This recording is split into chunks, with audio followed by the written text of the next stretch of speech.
Hey, what's up guys, it's AndreOth here, bringing you guys another video.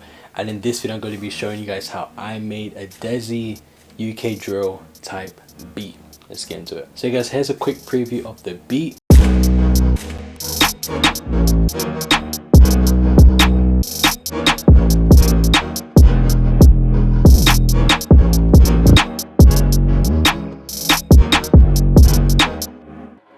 Alright guys, so now you know what the beat sounds like. Let's show you how I made it. So guys, we started this beat off with the grand piano with pad and choir in Logic, and this is a Logic stock piano sound.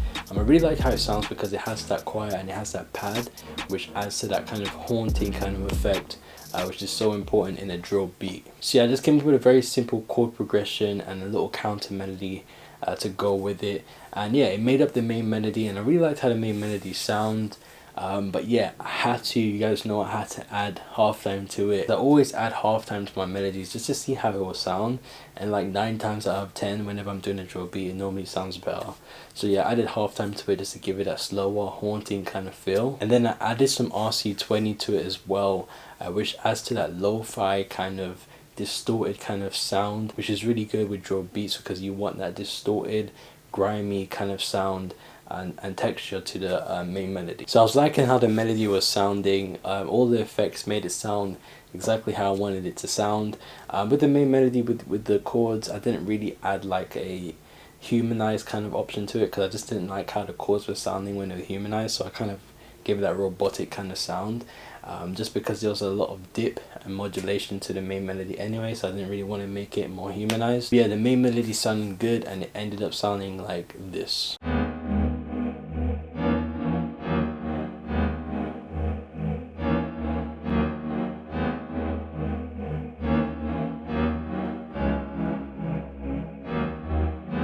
So then we moved on to the secondary melody or the counter melody, and the counter melody was literally just the main melody. I literally just duplicated the track and I dragged in the MIDI from the main melody, and I added like a picture to it. I forgot exactly what the picture was called, but you'll see it on the screen now.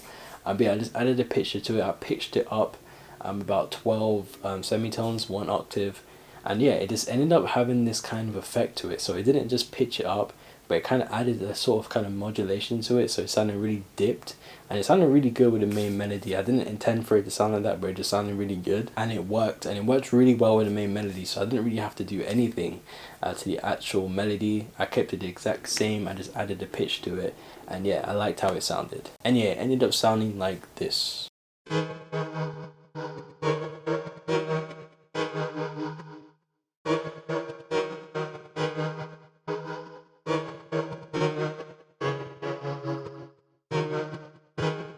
And if you hear that played with the other melody, it should sound like this.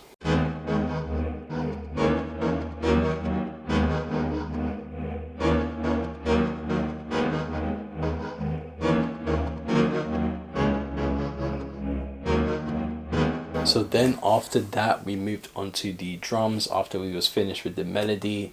And yeah, I always start my drums off with some snares or some claps. Whenever I do a drill beat, I start off with some snares, and I use this snare, which is a snare that I've been using on a lot of drill beats because it just works.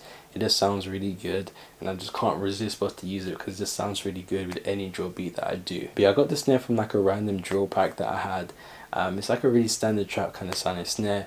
But yeah, I just ended up coming up with a simple kind of snare pattern that had that kind of drill kind of swing to it.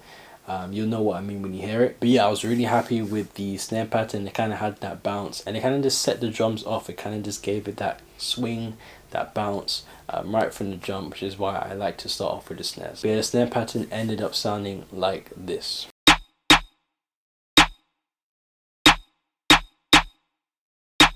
And if you hear that with everything else, the beat should sound like this.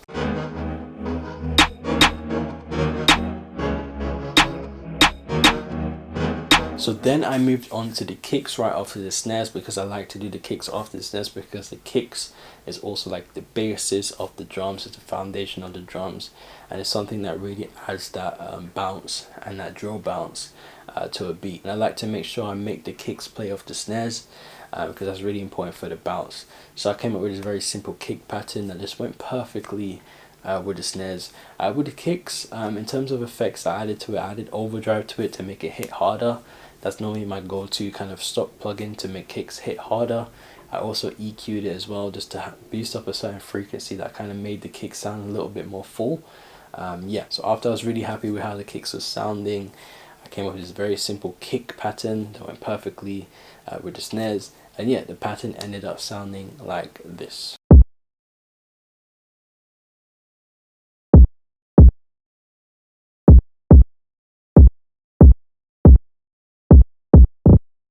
And if you hear everything played together, the beat should sound like this.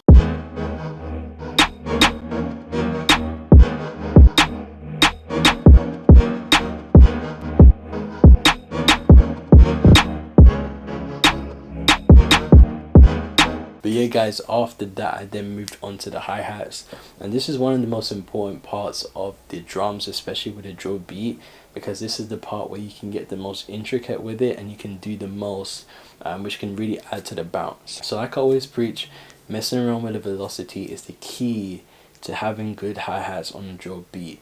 Trust me, mess around with the velocity.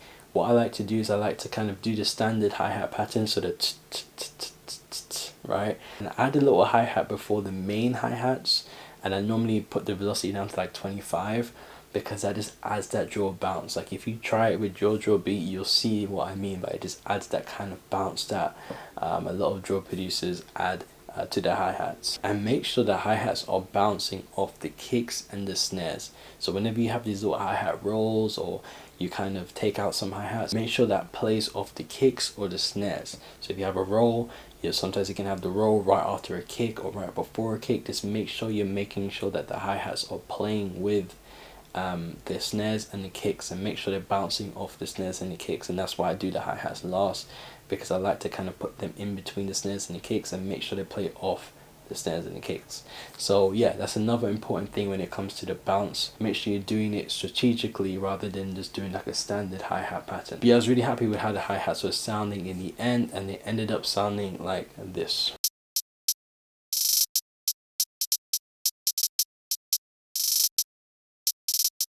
And if you hear that play with the rest of the beat, the whole beat should come together like this.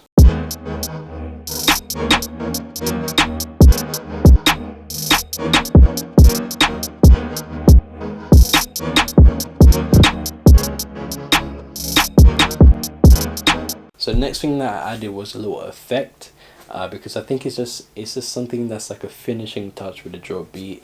It's something that just adds to it, adds to that drill kind of vibe, and it's good whenever you introduce a new section of a drill beat. So if you're introducing the hi-hats and stuff like that, I like to have a little effect kind of hitting in the background just to kind of signify a new section of the beat. So I use this effects. I use it a lot in a lot of my drill beats. It's a sound that you kind of hear. It sounds like a gunshot with like a lot of reverb on it. You hear it in a lot of drill beats, especially beats produced by Ghosty. He uses it a lot, and I got it from, I think it's Nasty. I think it's his drill pack. He had that effect in there. I think they're having a lot of drill packs, but he had it in his, so I kind of got it from his pack. Yeah, so you guys will know the effect when you hear it. But yeah man, this is very simple. I just played it every 8 bars, and yeah, it ended up sounding like this. And if you hit that with everything else, the whole beat should end up sounding like this.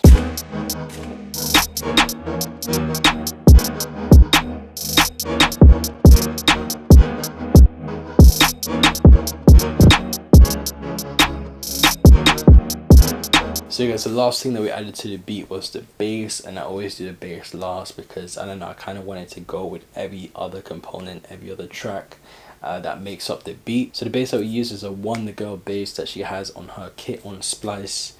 It sounds perfect with drill beats, and yeah, that's why I always use it. But yeah, to do the bass, I always kind of start with the bass notes from the main melody, and then I build up. So I add some glides, I add some extra notes here and there, and that's kind of how I go about doing the bass and the 808s in a drill beat. And I like to have the 808s hitting with the kicks for the most part. Sometimes I have an 808 playing here and there without the kicks, but I like to have them hitting with the kicks because it just sounds perfect when you have the kick and 808 hitting together. Nothing beats it. But yeah, I ended up coming up with the perfect 808 bass line that just matched the main melody and just matched the drums as well. And yeah, it ended up sounding like this.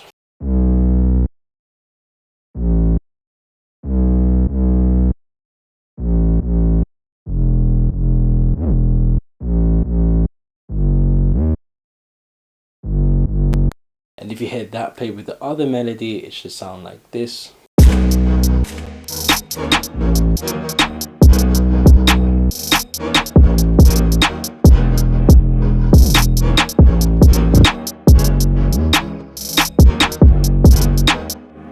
So guys, that was pretty much it. That was every single component that made up the beat, and that was the whole process that went into making the beat. The only thing I had to do after that was structure the beat and mix the beat, and that's exactly what I did. So you guys, thank you so much for watching this video. I hope you guys liked the video. If you did like the video though, please hit the like button down below and subscribe for more, because I have way more videos like this coming out every single week.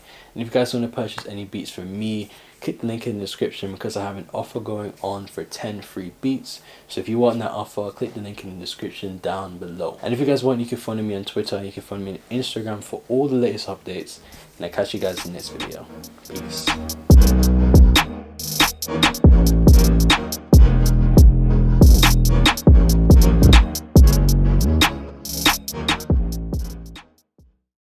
Boss it.